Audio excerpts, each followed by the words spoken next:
नमस्कार. आपला नगरसेवक या सदरामध्ये प्रभाग क्रमांक 2 चे भाजपचे उमेदवार राजन पाटील आपल्या सोबत आहेत. राजन, आपलं सर्वस्व स्वागत आहे आमच्या चॅनल मध्ये. नमस्कार.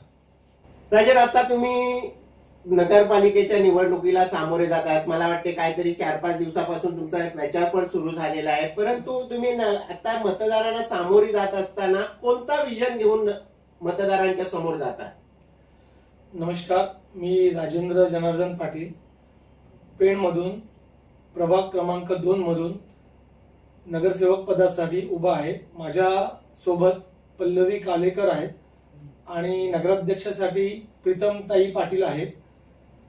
तर आता या निवडणुकीच्या प्रचारामध्ये मी आता प्रभाग क्रमांक 2 मध्ये जेव्हा फिरतोय, प्रत्येकाच्या घरोघरी जातोय आणि सर्व लोकांच्या जेव्हा समस्या ऐकतो तेव्हा एवढंच ऐकायला मिळते की लोकांच्या मूलभूत गरजा आहेत फक्त रस्ता, स्वच्छ पाणी, स्वच्छता आणि लाईट.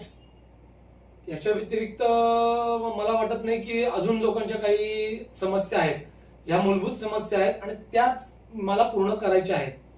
ह्या ज्या मूलभूत समस्या आपण आता राजनजी बोललात, त्या सोडवण्यासाठी काही असा मास्टर प्लॅन तयार आहे का? होय होय, तयार आहे.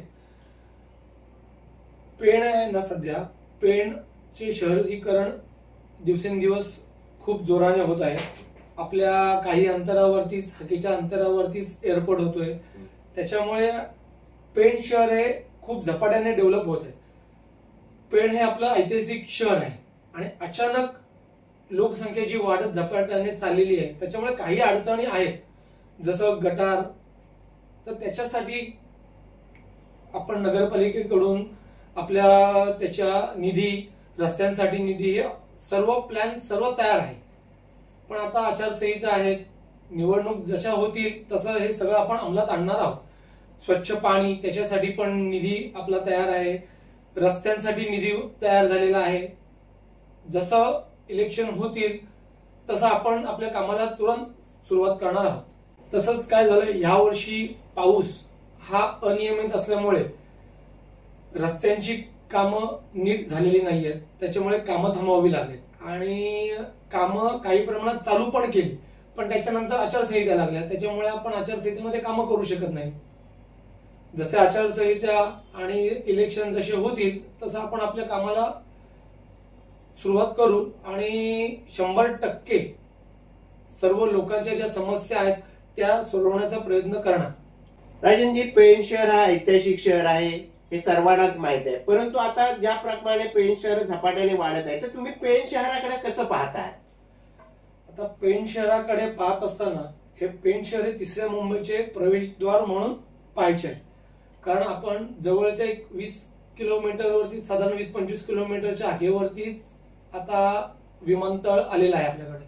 त्याच्यामुळे जी पेणची जी डेव्हलपमेंट होणार आहे ती इतक्या फास्ट लेवलला होणार आहे की कोणी विचार पण करू शकत नाही. पेण हे आपलं मध्यबिंदू आहे, बाजूला बंदर आहे, रेल्वे स्टेशन जवळ आहे, ते लोकल सुरळीत चालू होण्याच्या मार्गावरती आहे.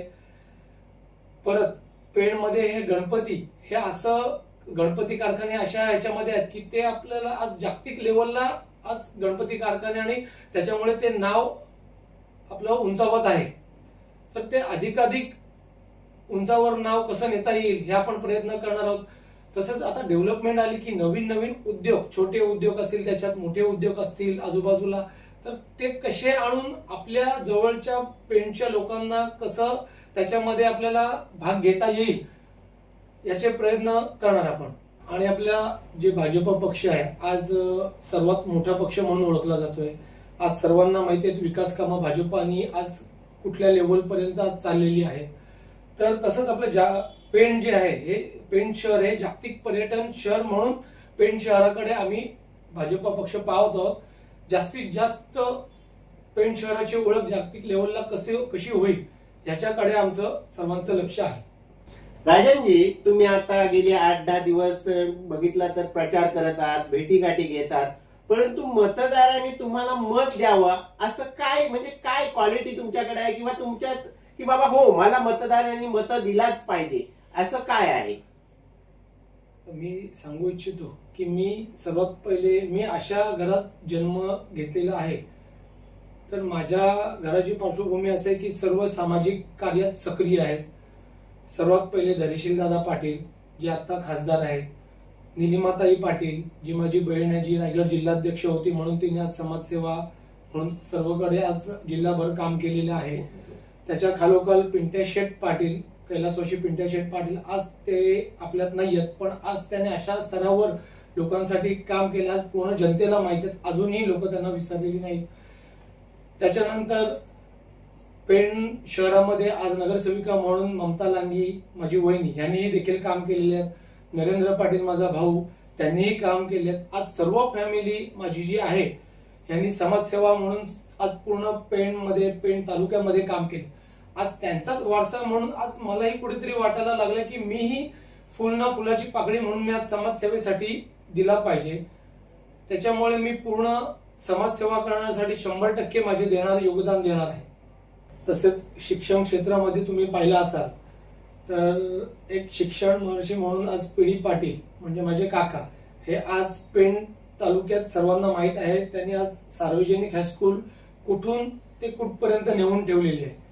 त्याच्यामुळे आम्ही पूर्ण फॅमिली, माझी सुरुवात असेल पण माझ्या पाठीमागे जी असलेली सर्व आज छोट्यापासून मोठ्यापर्यंत आज जे समाजसेवा करतात सर्वांसाठी समाज आणि त्याचाच वारसा हक्क म्हणून मलाही कुठेतरी आता त्याचं योगदान दिलं पाहिजे असं मला वाटतं. परत मीही एज्युकेटेड आहे आणि मलाही आता समाजसेवा करण्याची संधी मिळेल.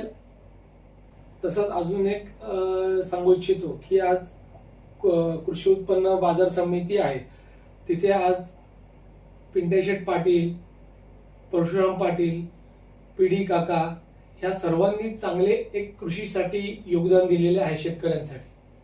एकंदरीत राजन बघितलं तर म्हणजे तुमचं बघा, समाजकार्यात तुमची फॅमिली आहे, राजकारणात तुमची फॅमिली आहे, शैक्षणिक क्षेत्रात फॅमिली आहे, कृषी क्षेत्रात आहे, म्हणजे सर्व क्षेत्रात तुम्ही फॅमिली कार्यरत आहे आणि आता तुम्ही नगरसेवक होणार, बरोबर आहे की नाही.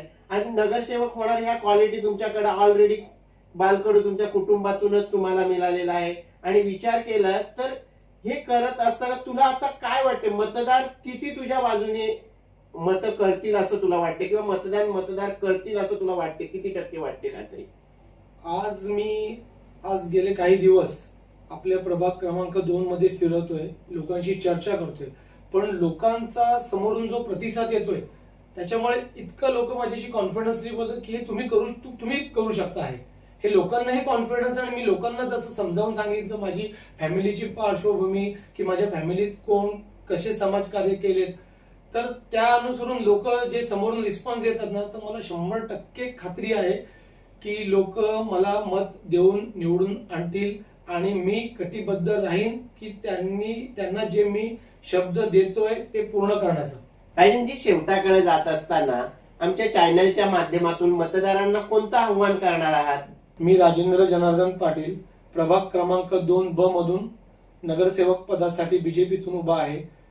अ मधून पल्लवी कालेकर नगरसेविकासाठी उभे आहेत आणि वरचे उमेदवार नगराध्यक्ष पदासाठी प्रीतमताई ह्या उभ्या आहेत.